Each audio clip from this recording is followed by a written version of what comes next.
IBD. IBD എന്നതൊരു ദീർഘകാല കുടൽ രോഗമാണ്. ഇത് പ്രധാനമായും രണ്ട് തരത്തിൽ കാണുന്നു. ഒന്ന് ക്രോൺ ഡിസീസ്, അത് നമ്മുടെ വായ തൊട്ട് മലദ്വാരം വരെ എവിടെ വേണമെങ്കിലും അത് അഫക്റ്റ് ചെയ്യാം. അപ്പോൾ യൂഷ്വലി നമ്മൾ പാച്ചി ആയിട്ടാണ് കാണുക, സ്കിപ്പ് ലീഷൻസ് എന്ന് പറയും. അതേസമയം അൾസറേറ്റീവ് കൊളൈറ്റിസ്, ഇത് കേവലം കോളനി റെക്ടം ബാധിക്കുന്ന ഒരു അസുഖമാണ്. ഇത് നമുക്ക് തുടർച്ചയായിട്ടാണ് കാണപ്പെടുന്നത്. അപ്പോൾ നമ്മളൊരു IBD നമ്മൾ ഡയഗ്നോസിസ് കഴിഞ്ഞ് കഴിഞ്ഞാൽ സാധാരണ രോഗികൾ ചോദിക്കുന്ന ചോദ്യമുണ്ട്, അതായത് സാറേ എനിക്ക് എന്തുകൊണ്ടാണ് ഈ അസുഖം വന്നത്. അപ്പോൾ IBD എന്ന് പറയുന്നത് നമുക്ക് ഒരു ഒറ്റ കാരണം കൊണ്ട് വരുന്നൊരു അസുഖം എന്ന് പറയാൻ പറ്റില്ല. സരളമായ ഭാഷയിൽ പറഞ്ഞാൽ IBD ഒരു പകർച്ചവ്യാധി അല്ല. IBD ഒരു ഭക്ഷണത്തിലെ ക്രമക്കേടുകൾ കൊണ്ടോ അല്ലെങ്കിൽ നിങ്ങളുടെ തെറ്റുകൊണ്ടോ വരുന്ന ഒരു അസുഖമല്ല. പിന്നെ എന്തൊക്കെയാണ്, പല കാരണങ്ങളുണ്ട്. അതിലൊന്നാണ് ജനറ്റിക് സസെപ്റ്റബിലിറ്റി എന്ന് പറയും.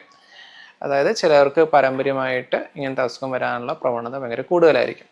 അപ്പോൾ ഒരാൾക്ക് IBD ഉണ്ടെങ്കിൽ ഫാമിലിയിൽ ആർക്കെങ്കിലും ഉണ്ടെങ്കിൽ അവർക്ക് വരാനുള്ള, ബാക്കിയുള്ളവർക്ക് ഫസ്റ്റ് ഡിഗ്രി റിലേറ്റീവ്സിന് വരാനുള്ള ചാൻസ് എന്ന് പറഞ്ഞാൽ 3 മുതൽ 20 മടങ്ങ് കൂടുതലാണ്. രണ്ടാമതൊരു കാരണം എന്ന് പറഞ്ഞു കഴിഞ്ഞാൽ നമ്മൾ ഇമ്മ്യൂൺ ഡിസ്റെഗുലേഷൻ എന്ന് പറയും. അതായത് നമ്മുടെ പ്രതിരോധ സംവിധാനത്തിലുണ്ടാവുന്ന ചില പാളിച്ചകൾ. അതായത് നമ്മുടെ പ്രതിരോധ സംവിധാനം നമ്മുടെ തന്നെ കുഴൽഭിത്തിയെ ആക്രമിക്കുന്നൊരവസ്ഥ. അങ്ങനെ പല പുണ്ണുകളുണ്ടാവുന്നു.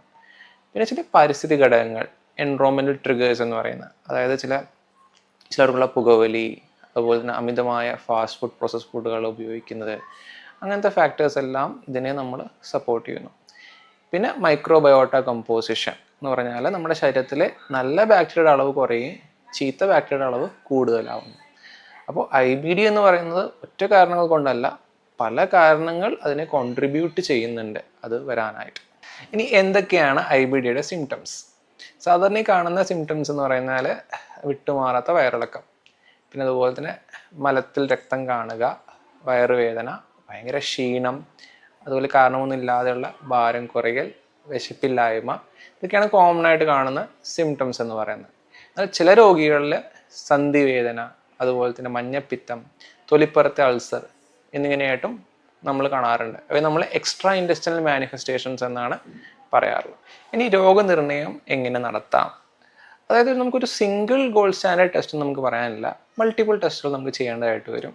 ചില രക്തപരിശോധനകളിൽ നമുക്ക് എന്താ പറയുക, ഹീമോഗ്ലോബിൻ കുറവ്, ചില ഇൻഫ്ലമേറ്ററി മാർക്കേഴ്സ് ആയിട്ടുള്ള CRP, SR എന്നിവ കൂടുതലായിട്ട് കാണാറുണ്ട്.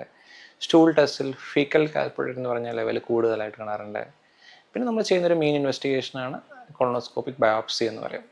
അതായത് നമ്മൾ കുടലിൻ്റെ ഉള്ളിലൂടെ ചെന്നിട്ട് നമുക്ക് അൾസറുള്ള ഭാഗത്ത് നമ്മൾ ബയോപ്സി എടുത്ത് നമ്മൾ മൈക്രോസ്കോപ്പിൽ നോക്കുന്നു. പിന്നെ ചില ഇമേജിങ് ഇൻവെസ്റ്റിഗേഷൻസ് ആയിട്ടുള്ള CT MR എൻഡോഗ്രഫി എന്ന് പറയുന്ന കണ്ടീഷൻ കേസുകളിൽ നമുക്ക് അതുപോലെ തന്നെ കുടലിലെ വീക്കം, അങ്ങനെ എന്തെങ്കിലും അൾസറുകൾ, അങ്ങനെ മറ്റ് കോംപ്ലിക്കേഷൻസ് കാര്യങ്ങളെല്ലാം നമുക്ക് അറിയാൻ പറ്റും. അപ്പോൾ ഒരു സിംഗിൾ ഇൻവെസ്റ്റിഗേഷൻ അല്ല, നമ്മൾ ഒരു കൂട്ടം ഇൻവെസ്റ്റിഗേഷൻസ് വെച്ചാണ് നമ്മൾ യൂഷ്വലി IBD രോഗനിർണയം നടത്താറുള്ളത്. ഈ ട്രീറ്റ്മെൻറ്റിനെ കുറിച്ച് നമുക്ക് നോക്കാം. IBD നമുക്ക് പൂർണ്ണമായി ഭേദപ്പെടുത്താൻ പറ്റുന്ന ഒരു അസുഖമല്ല, ഒരു കംപ്ലീറ്റ് ക്യൂർ. എന്നാൽ സമയോചിതമായ ചികിത്സയിൽ നമുക്ക് രോഗം നിയന്ത്രിക്കാനും ജീവിത നിലവാരം മെച്ചപ്പെടുത്താനും സാധിക്കും. ഇനി എന്തൊക്കെയാണ് ഇതിൻ്റെ ട്രീറ്റ്മെൻറ്റ്? നമുക്ക് കോമൺലി യൂസ് ചെയ്യുന്ന IBDയിൽ യൂസ് ചെയ്യുന്ന മെഡിസിൻസ് എന്ന് പറഞ്ഞാൽ ആൻറ്റി ഇൻഫ്ലമേറ്ററി മരുന്ന് വിഭാഗത്തിൽപ്പെടുന്ന ASA, സ്റ്റിറോയിഡ് എന്നിവ. പിന്നെ ഇമ്യൂണോ മോഡുലേറ്റേഴ്സ് എന്ന് പറയുന്ന അസാതയോപ്രിൻ, ടൊഫാസിഡിൻ പോലുള്ള മരുന്നുകൾ. പിന്നെ ബയോളജിക്കൽസ് എന്ന് പറയുന്ന ഇൻഫ്ലെക്സിമാബ്, അഡാലിമാബ്, ഉസ്റ്റിക്വിനുമാബ്, ബിഡോളിസുമാബ് പോലുള്ള ഡ്രഗ്സ് എന്നിവയൊക്കെയാണ് നമ്മൾ യൂഷ്വലി കോമൺലി നമുക്ക് IBDയിൽ ഉപയോഗിക്കുന്ന മരുന്നുകൾ. പിന്നെ ഇതുപോലെ തന്നെ ഇമ്പോർട്ടൻ്റ് ആണ് നമ്മൾ ന്യൂട്രീഷൻ പ്ലാൻ, ഒരു പ്രോപ്പറായുള്ള ഒരു ഡയറ്റ് പ്ലാൻ ഉണ്ടാക്കുക എന്നുള്ളത്. ഇനി IBDയിൽ എങ്ങനെയാണ് ഒരു സർജറി, ഒരു ശസ്ത്രക്രിയയ്ക്ക് എന്താണ് അവിടെ പങ്ക് എന്നുള്ളത്. അപ്പോൾ അമിതമായ രക്തസ്രാവം, അപ്പോൾ ചില പേഷ്യൻസ് ഒന്നും മരുന്നുകളോട് പ്രതികരിക്കാത്ത കേസുകളുണ്ടാവാം. അതുപോലെ തന്നെ ഒരു കുടലിൽ അങ്ങനെ വിണ്ട് കീറലോ, അതുപോലെ കുടലിൽ തടസ്സം വരികയോ, അല്ലെങ്കിൽ എവിടെയും ക്യാൻസറോ അങ്ങനെ എന്തെങ്കിലും വരികയാണെങ്കിൽ നമുക്ക് ഒരു സർജൻ്റെ ആവശ്യം വേണ്ടി വരാറുണ്ട്.